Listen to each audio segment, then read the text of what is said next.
बेटा ये आपका होम साइंस का प्रैक्टिकल नंबर 1 है, जिसमें आप अपने शरीर को माप लेना बेटा सीखोगे। शारीरिक विकास के मापदंडों के आधार पर स्वयं को समझना।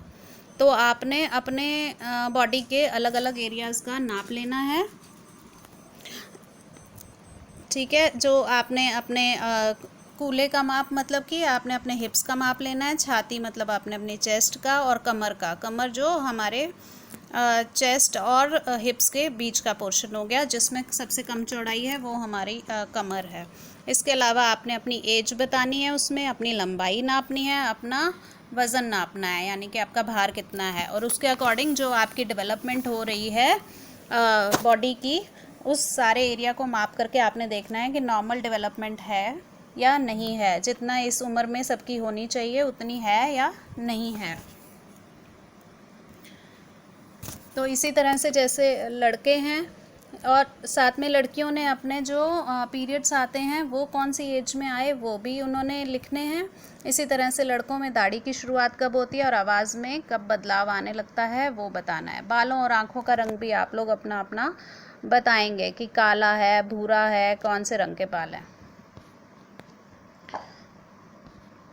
अब ये करने का हमारा मकसद ये है कि हम अपने आप को समझें कि हम इस एज में हमारी बॉडी के अंदर क्या क्या चेंजेस आ रहे हैं, हमारी हाइट कितनी बढ़ती है, किशोरों में ज़्यादातर हाइट कितनी होती है, एक औसत ऑन एन एवरेज किशोरों में और किशोरियों में, और उसमें बॉडी किस टाइप की होनी चाहिए। तो इसके लिए एक स्टैंडर्ड आईसीएमआर ने ये आपको दे रखे हैं। स्टैंडर्ड आईसीएमआर है Indian council of medical research, भारतीय चिकित्सा एवं अनुसंधान परिषद।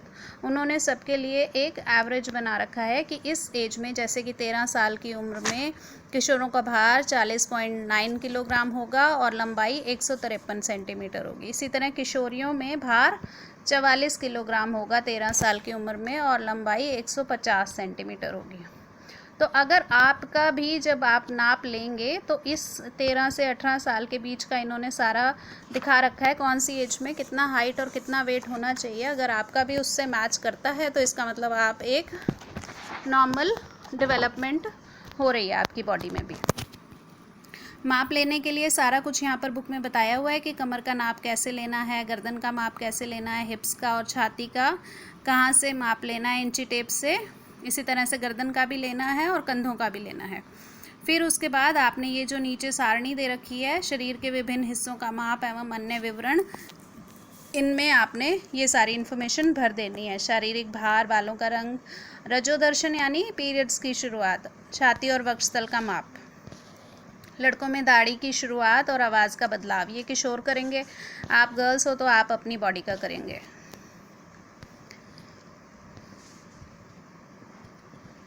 इसके बाद आप अपने आसपास के और गर्ल्स से भी उनका ये सारी इन्फॉर्मेशन पूछ करके अपना उससे अपनी तुलना कर सकते हैं कि औरों के डेवलपमेंट और आपकी डेवलपमेंट में कितना अंतर है और कितनी सिमिलैरिटी है। तो यही सारा कुछ करके आपने लास्ट में निष्कर्ष निकालना है। निष्कर्ष में देखो बेटा, इसमें अपने शारीरिक माप को भारतीय चिकित्सा अनुसंधान परिषद के द्वारा अनुमोदित आंकड़ों से मिलान करके स्वयं की शारीरिक वृद्धि और विकास के संदर्भ में निष्कर्ष निकालें। यानी कि आप लिखोगे कि एक औसत, यानी 17 साल में या 16 साल के अगर आप हो तो अगर एक औसत किशोरी का वज़न 53 किलो है तो आपका कितना है, और अगर आपका उससे कम है तो आप बताओगे कि आपको अभी आपका भार बढ़ाने की ज़रूरत है, और अगर आपका इससे ज़्यादा है तो इसका मतलब आपका औसत भार से ज़्यादा भार है। ये आप निष्कर्ष में लिखेंगे। स्वयं के शारीरिक विकास को अपने हम उम्र सहपाठियों के शारीरिक विकास के साथ मिलान करके निष्कर्ष निकालें। तो आप अपने आसपास जो आपकी सेम एज के बच्चे होंगे, लड़कियां होंगी, उनसे पूछ करके ये चीज़ आप निकाल सकते हो कि दोनों की तुलना करके सही है या नहीं है। फिर अभी इसके आप कारण लिख सकते हैं कि अनुवांशिकता, कि आपकी अनुवांशिकता यानी कि पेरेंटल जो हेरिडिटी कैरेक्टर है आपका, कि पेरेंट्स भी अगर मान लो आपकी हाइट कम है तो आप बता सकते हैं कि पेरेंट्स की हाइट कम होने की वजह से हमारी हाइट कम है, या पेरेंट्स की हाइट ज़्यादा होने की वजह से हमारी हाइट ज़्यादा है।